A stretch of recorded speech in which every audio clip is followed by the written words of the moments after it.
আমি এই মুহূর্তে দাঁড়িয়ে আছি ধামরাই উপজেলা মহিলা বিষয়ক কার্যালয়ের সামনে।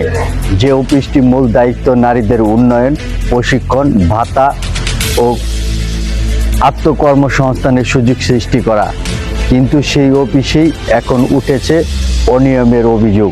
সরকারের অর্থায়নে পরিচালিত এই কার্যালয়ের মাধ্যমে দরিদ্র অসহায় নারীদের বিভিন্ন প্রশিক্ষণ, ভাতা এবং ক্ষুদ্র ঋণ দেওয়ার কথা। তবে স্থানীয়দের অভিযোগ, এই সেবাগুলো প্রকৃত উপকারভোগীদের কাছে ঠিকভাবে পৌঁছাচ্ছে না। ভুক্তভোগী নারীরা বলছে, একাধিকবার অফিসে আসার পরেও তারা কোনো প্রশিক্ষণ বা ভাতার তথ্য পাননি, অথচ একটি নির্দিষ্ট গোষ্ঠী নিয়মিত সব সুযোগ সুবিধা ভোগ করছে।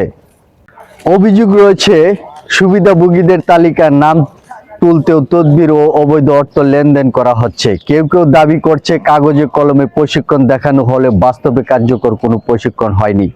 যে প্রতিষ্ঠান নারীদের অধিকার ও ক্ষমতায়নের কথা বলে, সেখানে যদি এমন অনিয়ম হয়, তাহলে সাধারণ নারীরা ন্যায় বিচার পাবে কোথায়? এটাই এখন এলাকাবাসীর বড় প্রশ্ন।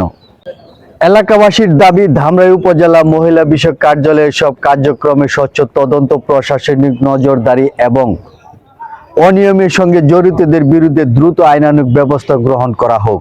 এই বিষয়ে সংশ্লিষ্ট কর্তৃপক্ষের বক্তব্য জানার চেষ্টা করা হলেও তাৎক্ষণিকভাবে কাউকে পাওয়া যায়নি। তদন্ত হলে প্রকৃতির চিত্র বেরিয়ে আসবে, এমনটাই আশা সচেতন মহলের।